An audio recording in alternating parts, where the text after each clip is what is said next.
Hey everybody, welcome. This is Dr. Levi with your show, The Dr. Levi Show. Today is July 17th, 2016. Beautiful here in Los Angeles. So I hope wherever you are today, you're making it a great day. Our show is about doing everything that we can to remind you how wonderful you are and that your life has purpose and to give you the best in medical information. That's what it's about. Talking about diabetes, talking about high blood pressure, exercise, the benefits of exercise, as well as gaming, of course. I love talking to the gaming community because they need my help, and I love being there to be of service.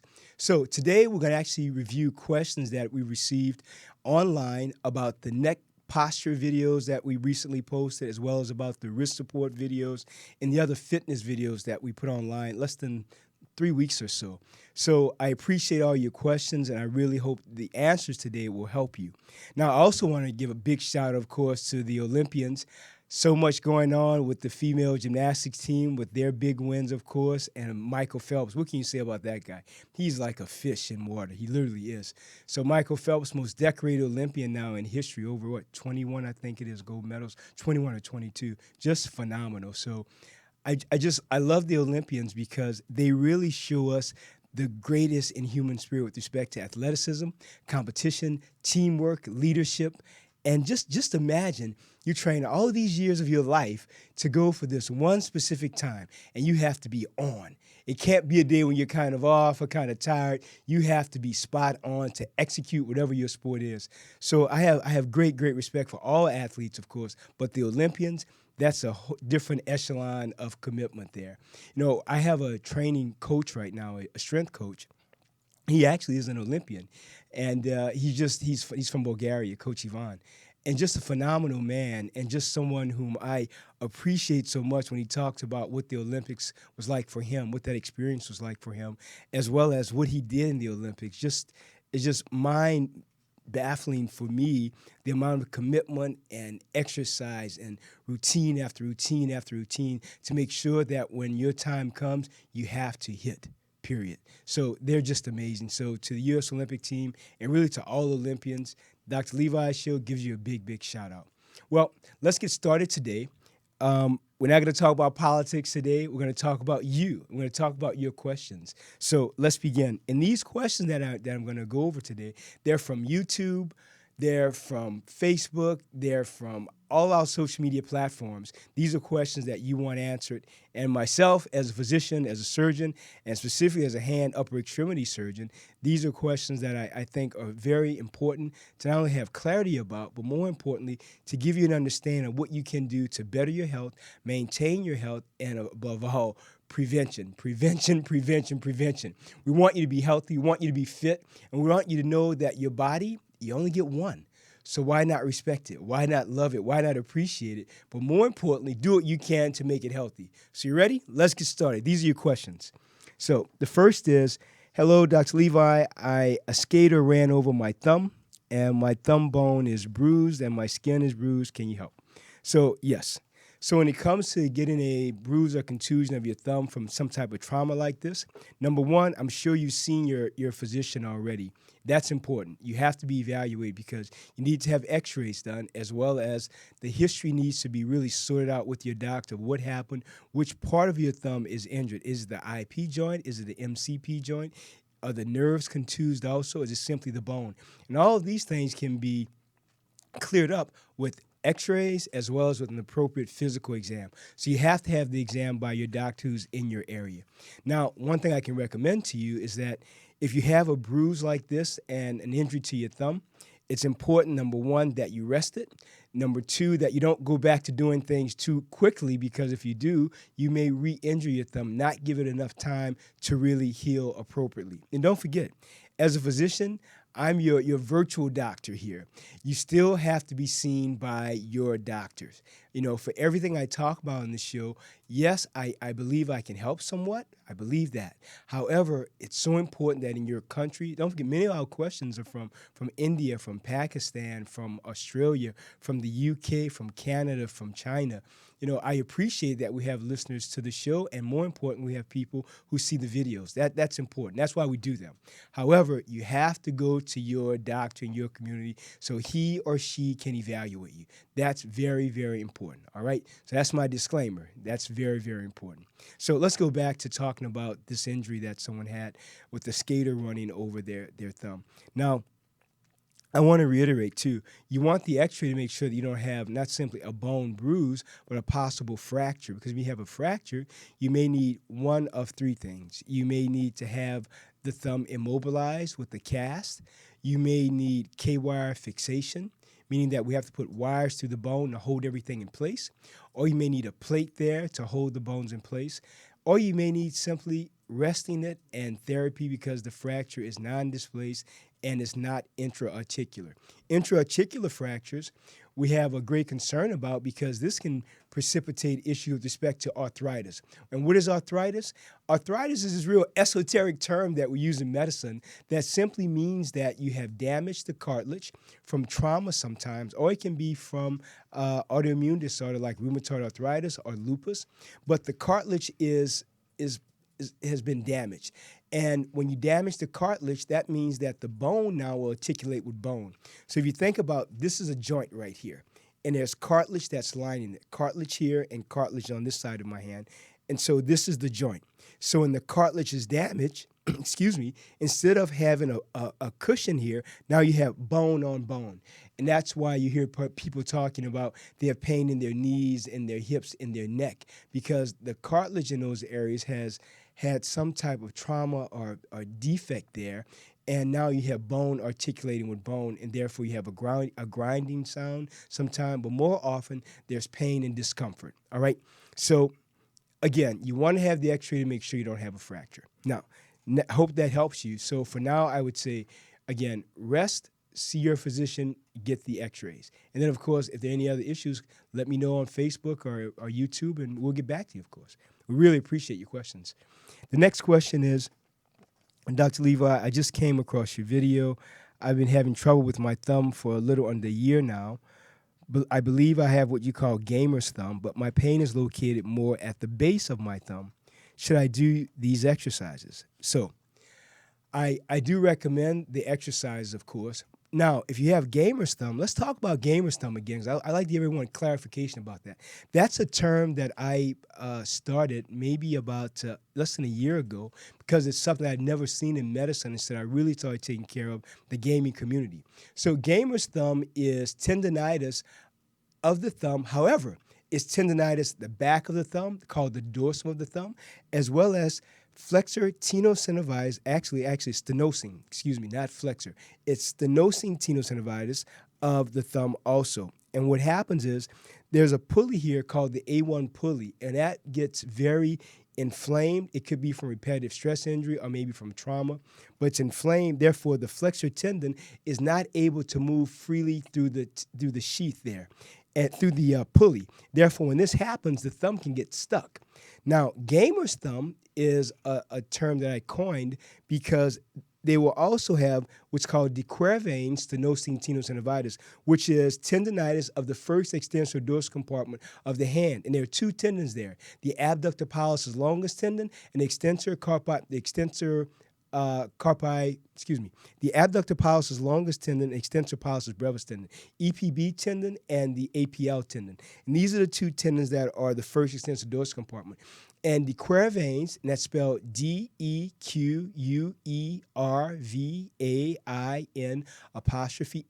decurvane stenosing tenosynovitis, that is inflammation of the first extensor dorsal compartment of the hand, specifically of the thumb. And if you have that along with stenosing tenosynovitis, which is the locking or trigger thumb, I call that gamer's thumb. I've only seen it with gamers. I've taken care of court stenographers. I've taken care of police officers, firemen, executive assistants, administrators, high-powered elite athletes, high school level, college level, as well as Olympians. However, I've only seen that with the gamers. So now, if you have that, I recommend the following. Number one, rest your thumb. So if you're gaming for 6 to 18 hours a day, that's not going to cut it. You need to let your thumbs rest. Secondly, I recommend that you place your hands in warm water right before you're going to start gaming again, because that's important. Let your thumbs and your hands warm up and get ready. It increases blood circulation to the area. The other thing is, if you can, to get a splint. There's a splint. It's called a thumb spica splint.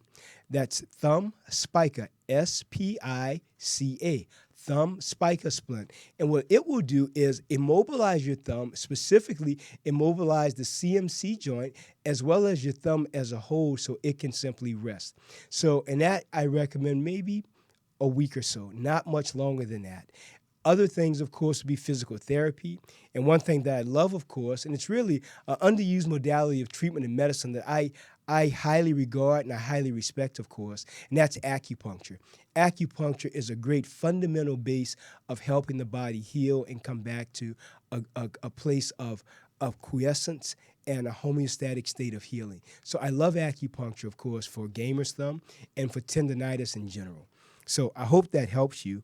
If you have other questions, of course, join me on Facebook and YouTube. And again, thanks for subscribing to our YouTube channel. We're very, very grateful for that, too. Now we have over like 20,000 subscribers. Now, our goal, of course, is 1.5 million. We're going to get there with no problem because it's all organic growth because our subscribers are you. We're here to be of service to you, period. That's it.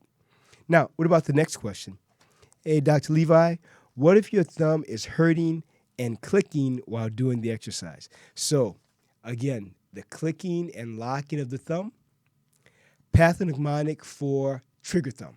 So, again, same thing that I spoke about a few minutes ago. It's stenosine tenosynovitis. Let me spell that for you because I'd like you to look it up. So, you ready? It's S-T-E-N-O-S-I-N-G, stenosine tenosynovitis, T-E-N-O-S-Y-N-O-V-I-T-I-S, stenosine tenosynovitis, or simply look up trigger finger or trigger thumb. So again, it's inflammation of the A1 pulley, so the flexor tendon is getting trapped in this area and is unable to flow appropriately. So the excursion of the tendon is lost because the A1 pulley is so thickened over this area. And what happens, of course, is you get locking of the thumb or locking of the finger. Now, so the way we treat that trigger thumb, the following. Number one, in my practice, we try physical therapy first. I'm always about trying non-invasive things first. So physical therapy, then acupuncture. Now, if those two modalities don't work, they're not effective, the next thing, of course, would be a steroid injection to the area. We put several, maybe 1.5 cc's of a mixture of, I use Kenalog. Some people use Depomedrol and some other forms of steroids. I like Kenalog. It works really well, I think, at least for my patient population.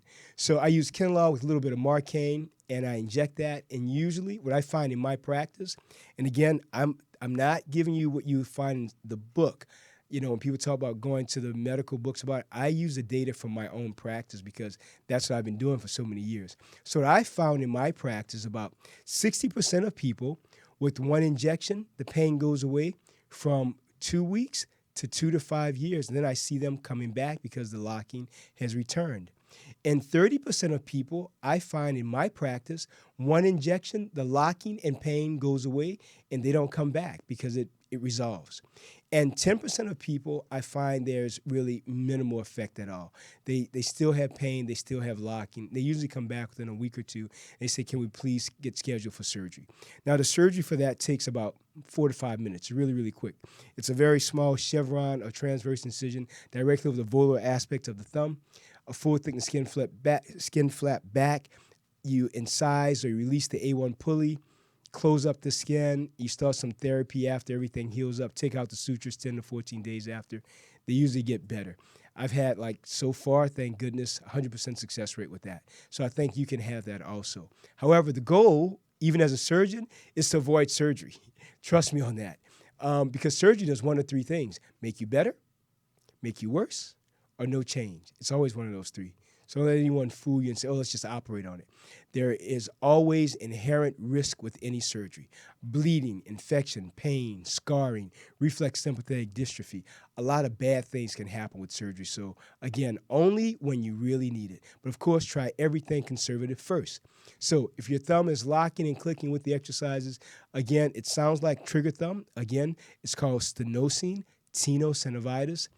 Talk to your doctor, see what he or she says, and then I will start the program, either acupuncture, physical therapy, and then, of course, an injection. If none of those modalities work, then, of course, surgery.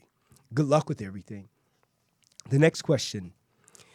Hey, Dr. Levi, I thought this would be some BS, but my left thumb feels much better after doing these steps. It felt very tense until I did this. What are some more videos you will be doing? Well, thanks again for your question. I'm glad it's not BS. As a physician, I went to school for 21 years.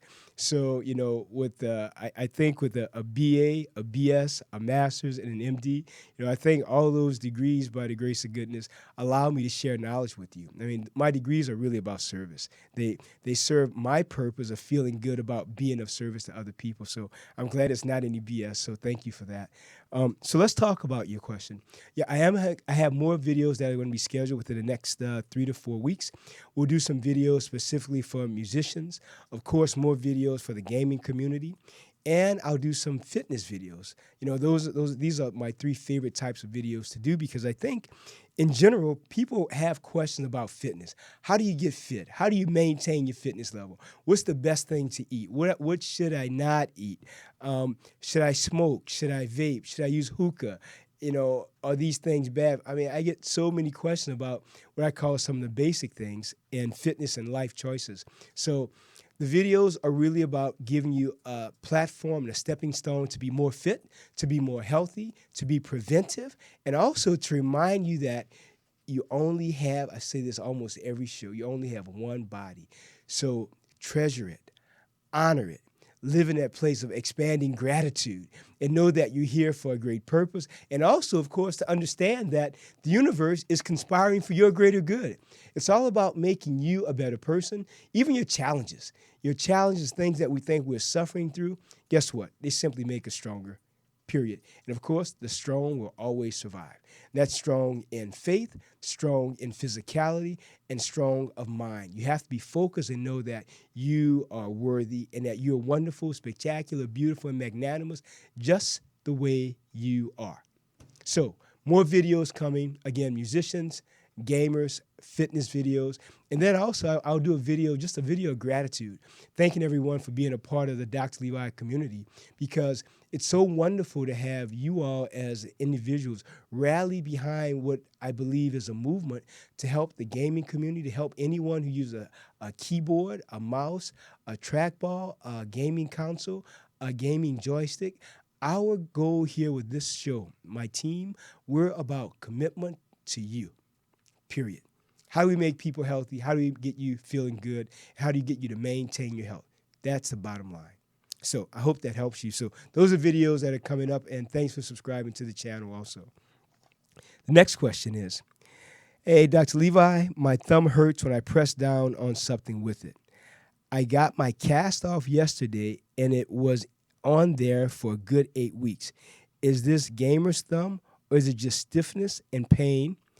By the way, the exercises did help. So, several things here. One, you weren't clear about why the cast was on, okay? So I need clarification about that. If you had a fracture, of course, the thumb is just stiff. If the fracture is healed and your doctor, if he or she has looked at the x-rays and said that everything is fine and you can go forward with therapy, then do that. However, I'll say this. If you still have a lot of pain, go back to your doctor so he or she can evaluate you. So often people will tell me, I hear this in the office every week, and someone will come in and say, well, I've been hurting and I'll ask them, I say, well, how are you doing this? So I'm okay. I say, well, how long have you had pain? They'll say, oh, maybe 3 to 5. And I'll say, what, 3 to 5 weeks? And they'll say, no, 3 to 5 years. So I want to tell you, if you have pain, don't wait 2 to 3 weeks. Don't wait 3 to 4 months or 4 to 5 years. So if you've just recovered from an injury to your thumb, then number one, go back to your doctor, see what he or she says. You may need physical therapy or maybe some acupuncture, or maybe they'll give you some exercise that'll just help you to get you back on track also so you can get back better function. The goal, of course, is getting back to the level that you were before you had the injury. I wish you had been real specific about what that injury was with the cast, but I hope this helps you. Continue to do the exercises, but again, I recommend that you talk to your doctor first to see what they think will be best also. All right? Next question. Dr. Levi. I'm a graduating massage therapist, and my thumbs naturally hyperextend and are really hurting these days with giving massages. I try to refrain from using them, but it's so hard not to do. I end up doing it and cause major consequences. My colleagues dip their hands in ice after giving massages because their hands hurt. Would this help with my thumb pain? So, yes, it may. There's something that we call in medicine called the Rice method, RICE. And RICE is rest, ice, compression, and elevation. Now, with that method, it helps someone if they have inflammation in a certain area, if they have pain, and if they have swelling, because the cold will help to decrease that around those areas. However, what I found with massage therapists that I take care of, I take care of quite a few in my practice also, I recommend putting your hands in warm water before you start your massage session with someone. And then when you finish, putting them in warm water or cold water, either one. See which one your body likes. Like for myself in general, I'm a warm water kind of guy. My body likes the warmth of things. So I like to submerge my hands in warm water. That works for me. However, you have to listen to your body. You're with you 24/7. So whatever works for you, I say that you try it.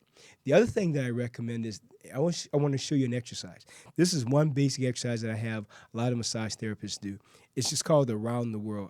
I've shown it before. So your hand is out like this. I'll just turn to the side, and you just go around here, circle your wrist back, keep your elbow straight, circle your wrist the other way, just like this, and then windshield wiper down, windshield wiper in the center, windshield wiper above. I call it the Queen's Wave also.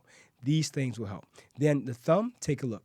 Again, the elbow straight, thumb around, thumb back, like that. I recommend 3 sets of 10 repetitions. So again, 10 this way, 10 this way, 10 this way, around the world, 10 that way, 10 that way. Again, 3 sets, a repetition of 10. And now the thumb, take a look. The thumb is here, so up and down, abduction, adduction of the thumb, around, and back around. So in and out, up and down, around, back around. One more time. Up and down, around, then back around. All right. Those are specific exercises that I recommend to massage therapists, because what that will do is keep your hands ready for what you're doing, especially your wrists. Your fingers take a hit, but also your wrists are extremely involved with massage therapy. That is a very healing field, but it's a very difficult field. Very, very difficult, because if you're massaging, let's say 6 to 8 or maybe 10 people a day, it's a lot of energy transfer, of course. But more importantly, it's all the physicality of your hand absorbing all the energy from other people you're massaging, as well as what you're giving out. So I really recommend always wash your hands. I'm sure you do this anyways, massage therapists, before and after, but really take time to decompress. I always tell them, don't go from massage to massage within like a 5-minute period. Take about 10 to 15 minutes. Excuse me, I apologize for that. Take 10 to 15 minutes just to decompress, recenter yourself, and then go back, and hopefully you can give that same amount of energy exchange to the next person. But massage therapy is a very, very challenging, very, very tough field. So continue with your great healing. I'm sure you're helping a lot of people, and I hope this helps you. So again, use hot water, warm water, or cold water. See whatever works for you.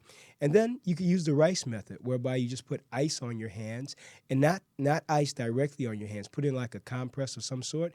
Put a towel around your hand, and then put the ice over that.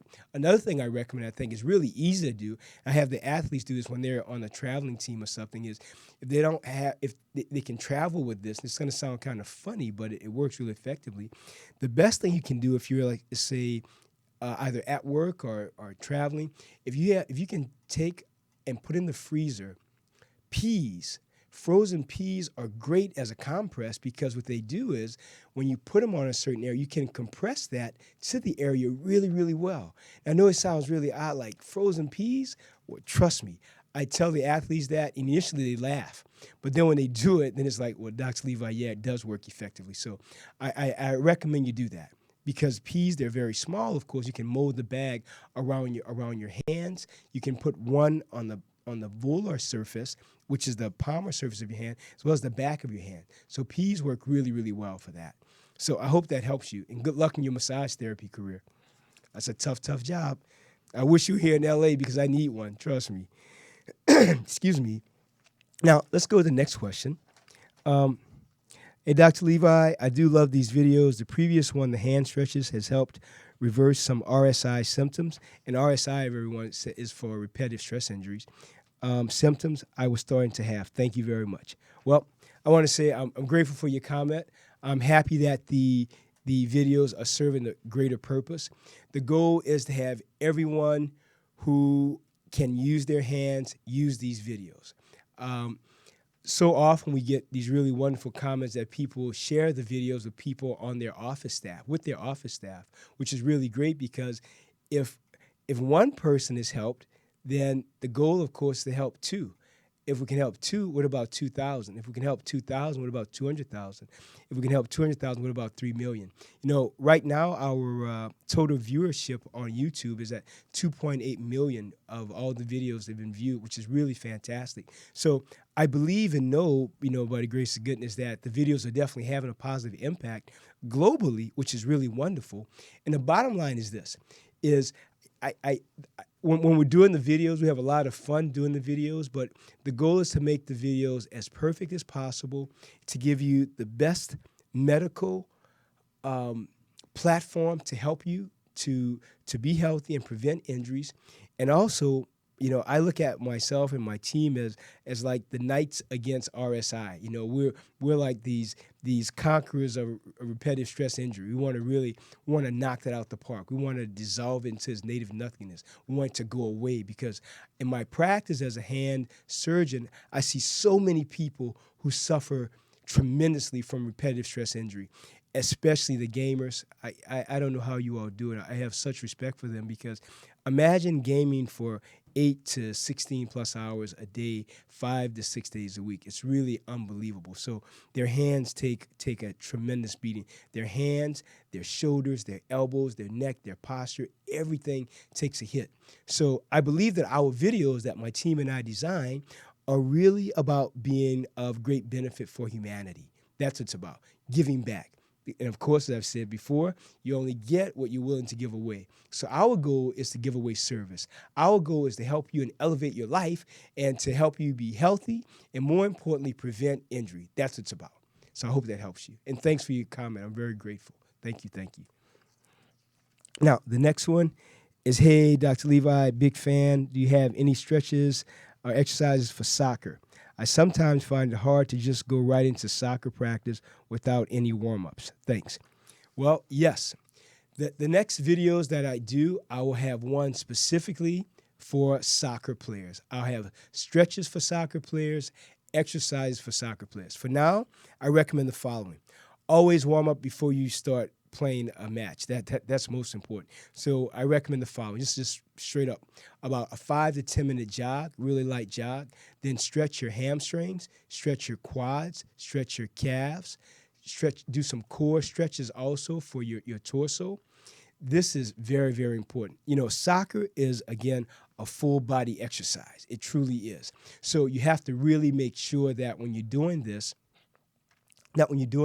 your body is ready to take on the match. So don't just get there, arrive 2 minutes early, and then jump into a match. That's not the way to go because it puts you at greater risk for not only injury that can be prolonged with respect to healing, but also it's not fair to your teammates because if you're 1 or 2 players down, then the team is weaker.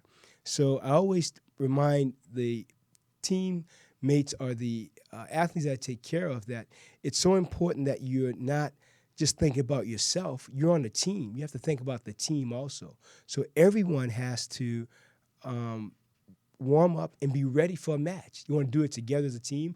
Talk about your game plan of attack. It's like the gamers. They meet, they strategize, they talk about what we're going to do, how we're going to beat this team.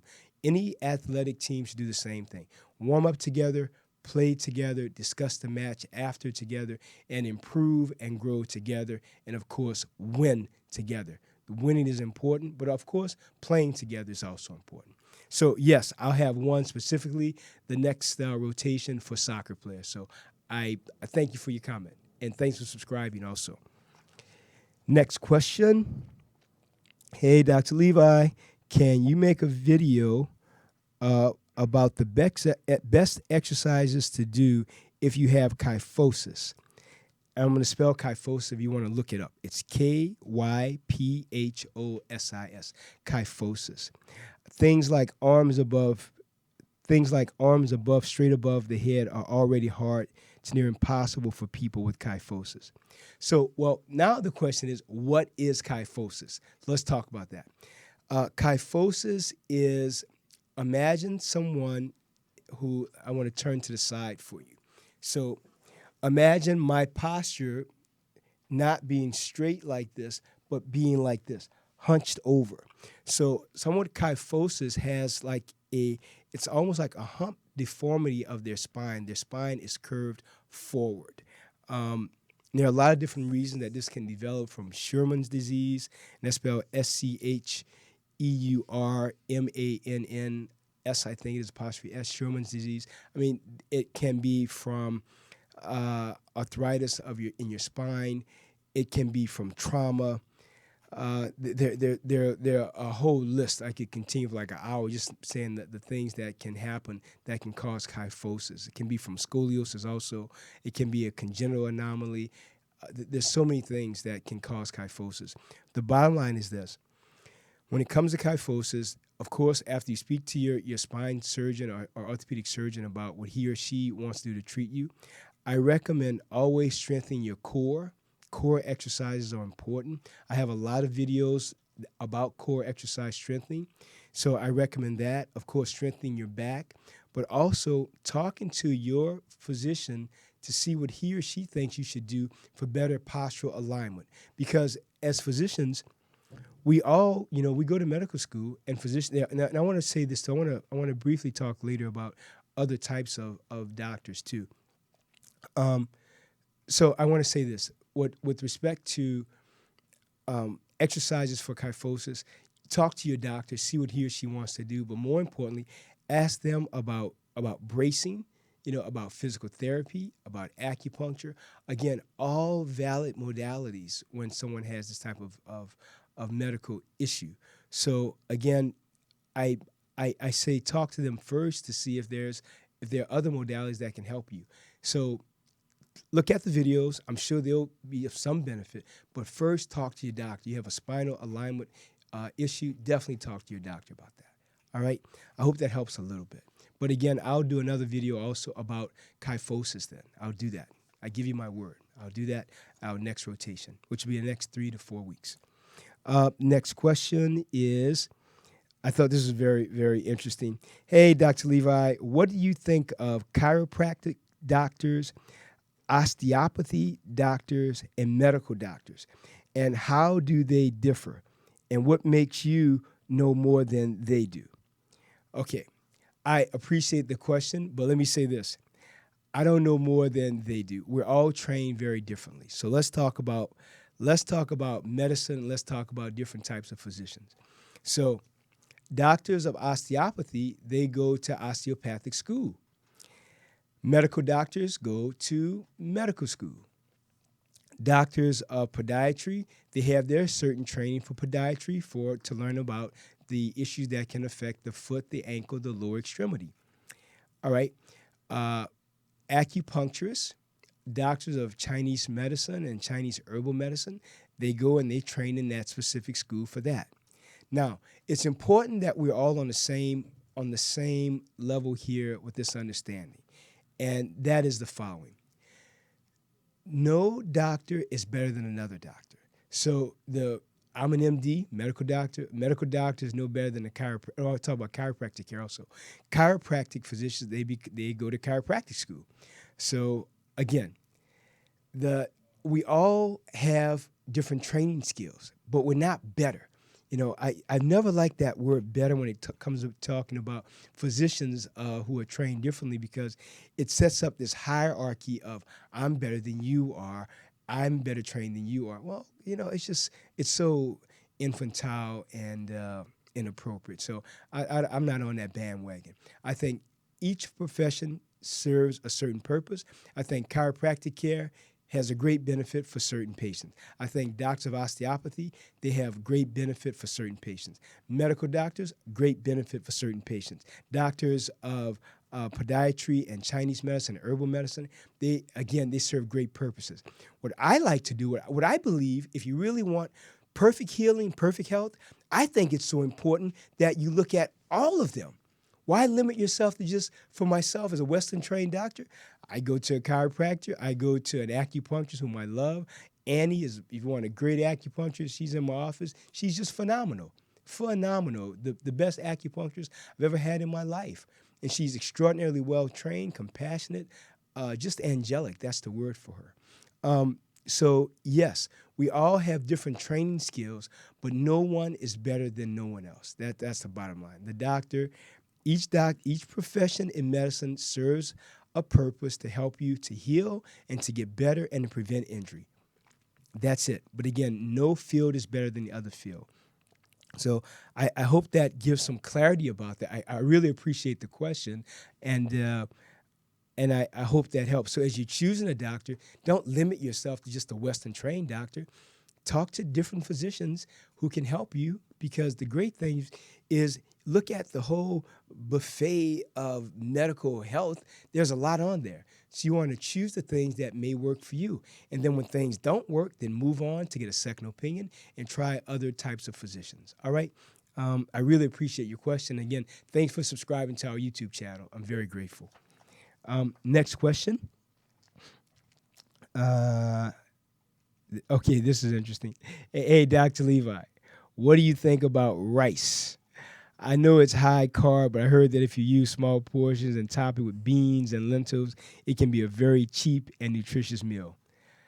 Let's say this. I love rice, especially brown rice. I don't eat a lot of it. It is high carb, but you're absolutely right. Brown rice combined with like lentils, like I love red lentils and green lentils. Yes, it's a great source of phenomenal protein. So yes, I'm for that. However, you're absolutely right. Rice is a very dense carbohydrate. You know, if I'm training for an athletic event of some sort or some other project that I'm working on, I don't eat a lot of rice because rice will literally stick to your gut. I mean that literally. So I'm not big on rice for a lot of things, but yes, once or twice a week, it's fine. I'm not a fan of white rice at all, 0%. I'm not a fan of it, 0. But brown rice, yes. And then what I think you also wanted to ask, what is my favorite rice? My favorite rice is something called, it's a arboreal, not arboreal, it's a jasmine. It's a jasmine whole grain rice that I love. It's brown rice. So, you know, rice, again, for most athletes, we don't eat a lot of it at all, but it does serve its purpose in a limited amount. Again, limited, no more than twice a week, and definitely no more than a half a cup or so with each serving. All right, so I hope that helps you. And thanks for the question about nutrition. I love talking about nutrition. I love talking about fitness. And one thing, too, that I was asked last time was a question I didn't get to, and I want to bring it up now, is I was asked, what were my thoughts about the paleo diet and the ketogenic diet? Well, I'm actually a fan of, I actually use that for myself. I'm using it for many, many years, a balance of the paleo and ketogenic diet. And ketogenic is Ketogenic, ketogenic. I use a balance of those two, and that works for me. The other thing that I do is something called intermittent fasting. Again, it works for me, so you have to do what works for you. Intermittent fasting, what I do is I'll eat one day, I'll eat, regular meals. And then the next day, I'll do a lot of different types of juices, carrot juice, ginger, kale, apple, different types of berries, especially blueberries. I love blueberries. I love acai berries also. So things like that. And that works for me. Now, again, before you start any diet, of course, talk to your doctors and see what he or she thinks is best for you. And again, the key is balance. As much as I love the paleo diet, I don't simply only do paleo. I don't only do the ketogenic diet. For me, it's a balance of both of them. It's like going to the gym when you exercise. You don't go and do cardio and you only do the treadmill or only do the rowing machine. You want to do the treadmill. You want to do the stair climber. You want to do the elliptical trainer. You want to do the rowing machine. You want to run on the treadmill, walk on the treadmill, jog on the treadmill. The goal is do different things because the body loves diversity. If you want to be super fit, the body likes change. Don't go to the gym and do the same things every time. So it's like meals are the same way. Don't eat the same things all the time. Have a diverse diet and food group that you use, but also it's so important that you exercise along with that. So if you're eating a lot of rice, you have to exercise even more. However, rice with lentils, very, very balanced. The paleo diet and ketogenic diet, it works for me, and intermittent fasting works for me. But do what works for you. You have to get in tune with your body. When you know your body, you do the right thing, and it'll tell you what it needs. If you have less strength, if you have decreased libido, if your memory is down, all these things affect us. Our bodies are affected by what we eat because we are what we eat, drink, smoke, and vape. So don't drink minimal, definitely don't vape, smoke less, and eat properly. Alcohol, less. It's so important because our bodies reflect that. So when someone tells me, oh, well, I can't get my chest bigger, Dr. Levi, I'm doing these exercises. Well, not really, because if you do the exercises, things get bigger. If you want bigger legs, do bigger exercises for your legs. You want a six-pack, do the exercises for a six-pack. The goal is do what you can to keep your body fit and healthy because it's the only one that you get. All right. Next question is, okay. I thought this was a great question also. Hey, Dr. Levi, the biggest problem I have is keeping my body up. I've been slouching for my whole life, and until now, I've been trying to stand and sit straight, but I always catch myself slouching, and sometimes my back gets tired because it's hard for me to stand straight. Can you help me? Oh, absolutely. I really appreciate this question. As you say this here in our studio right now, when we get a question like that, everybody in the studio right now starts sitting up straight because they know what I'm going to say.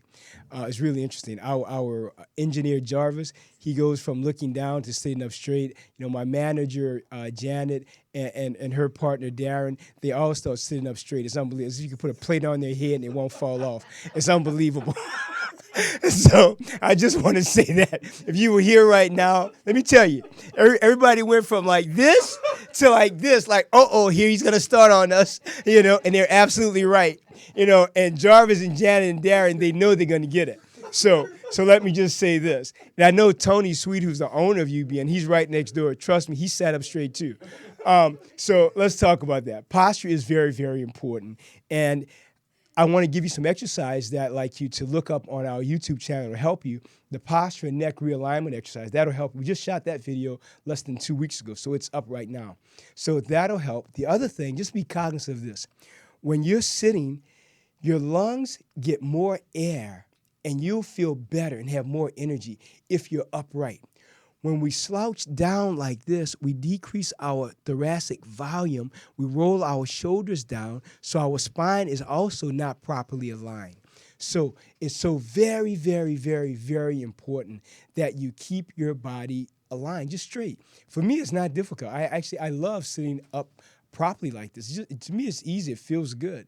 And I remind people to, when you go out with friends at dinner, just look around at the people that you're at dinner with. Look, when you're at a picnic, for example, or you're at any little outing or gathering, when people are sitting down, you would not believe, I'd say about 98% of the people that if you look at them, they are rolling their shoulders forward, their neck is down, they're sitting like this.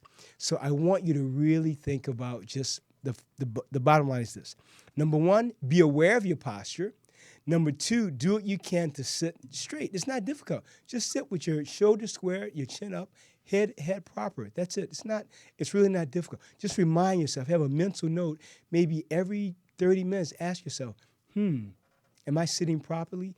Am I doing the right thing for my neck, for my spine, for my back? You want to ask yourself that. It's so important because the spine, again, you only get one.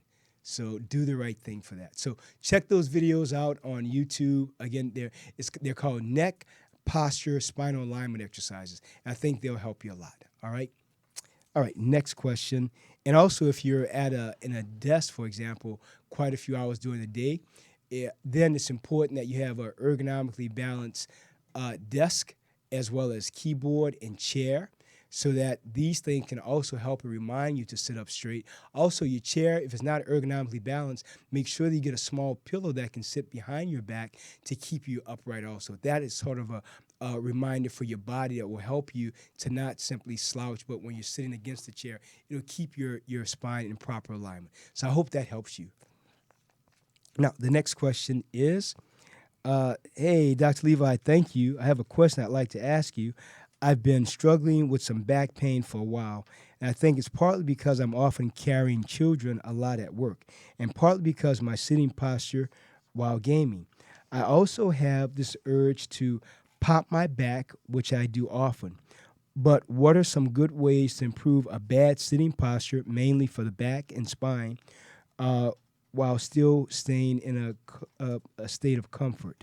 Okay, well, like I said earlier, check out the neck and posture and spinal alignment exercise on YouTube.